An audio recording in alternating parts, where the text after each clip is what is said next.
टमरेल झाडूक पोचा करणारा प्रसाद लाड जरांगेकडे जातो. त्याला आरक्षणातील काय कळतं? लक्ष्मण हाकेंचा हल्लाबोल.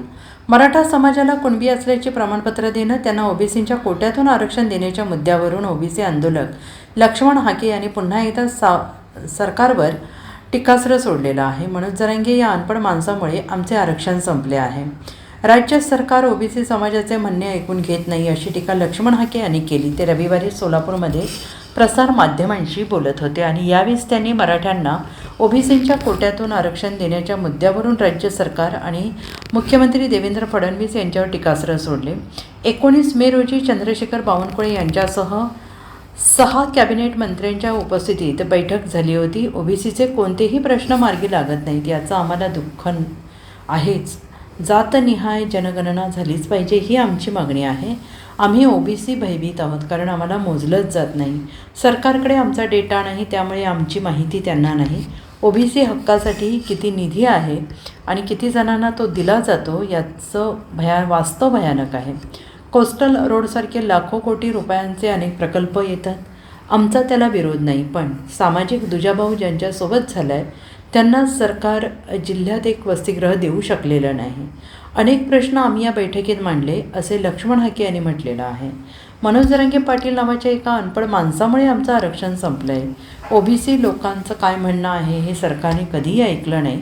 तो उपोषणाला अंतरवाली सराटीत बसणार, महाराष्ट्र सरकारचे शिष्टमंडळ जाणार, त्याच्या मागण्या आमच्या माथी मारणार. जरांगेच्या सांगण्यावरून जर मराठ्यांना ओबीसीमध्ये घेत असाल तर लोकनियुक्त सरकार म्हणून तुम्ही आमच्या हक्काचे रक्षण करणार का? 19 मे रोजी महाराष्ट्राच्या मंत्रिमंडळातील ओबीसी संदर्भातील सब कमिटीची बैठक झाली. माननीय चंद्रशेखर बावनकुळे साहेब, भुजबळ साहेब, गणेश नाईक साहेब, गुलाबराव पाटील साहेब, संजयजी राठोड साहेब, हे 6 ओबीसींचे कॅबिनेट मिनिस्टर त्या सब कमिटीच्या बैठकीला होते. महाराष्ट्राचं सरकार अस्तित्वात आल्यापासून ओबीसीचा एकही प्रश्न प्रॉपर पद्धतीनं मार्गी लागत नाही, याचं आम्हाला दुःख आहे. दुसरी गोष्ट, देशभरामध्ये जातनिहाय जनगणना झाली पाहिजे, ही आमची ओबीसींच्या अनेक संघटनांची देश स्वतंत्र झाला तेव्हापासूनची मागणी आहे. परंतु कास्ट वाईज सेन्सस होत नाही. सेन्ससचं काम सुरू झालेलं आहे. आम्ही ओबीसी बांधव भयभीत आहोत, कारण आम्हाला मोजलं जात नाही. आम्हाला मोजलं गेलं नसल्यामुळं आमची संख्या, आमचा इम्पेरिकल डेटा, आमचा सोशो इकॉनॉमिकल सर्वे गव्हर्नमेंटच्या हातात नसल्या कारणानं वेगवेगळ्या कोर्टांमध्ये वेगवेगळ्या ठिकाणी अडवणूक केली जाते. नक्की ओबीसींची संख्या किती? या महाराष्ट्राच्या 100% बजेटपैकी, म्हणजे 7 लाख करोड रुपयांपैकी या महाराष्ट्रातल्या ओबीसी विजयंतीच्या सामाजिक न्याय हक्कांच्या योजनासाठी किती निधी दिला जातो, किती संख्येवर तो पर्क्युलेट होतो, वितरित केला जातो, या सगळ्या प्रश्नांची उत्तरं अधांतरी आहेत. या सगळ्या प्रश्नांचं वास्तव भयानक आहे. एका बाजूला कोस्टल रोड पूर्ण होतो, समृद्धी महामार्ग पूर्ण होतो, हजारो लाखो करोडोंचे आर्थिक प्रोग्राम सक्सेस होतात, यशस्वी होतात, झाले पाहिजेत. आमचा त्याला विरोध असायचं कारण नाही.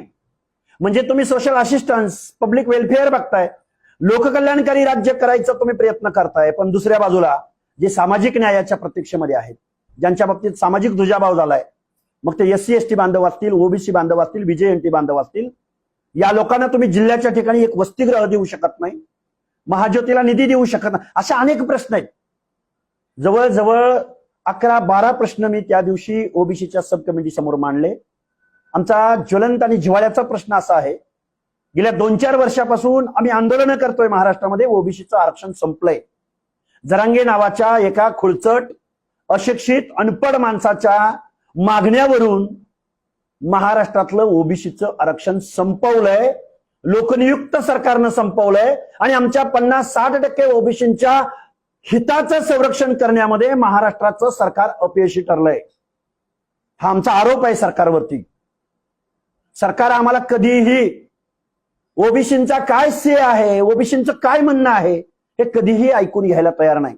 जरांगेने अंतर्बोलीमध्ये बसायचं, आंदोलनाची घोषणा करायची आणि तिथं महाराष्ट्र शासनाचं शिष्टमंडळ जाणार बेकायदा मागण्यांना प्रतिसाद देणार, बेकायदा GR काढणार आणि ओबीसीच्या अनाथ माती कलवण्याचं पद्धतशीर काम, पद्धतशीर षडयंत्र या महाराष्ट्रामध्ये आखलं जात आहे.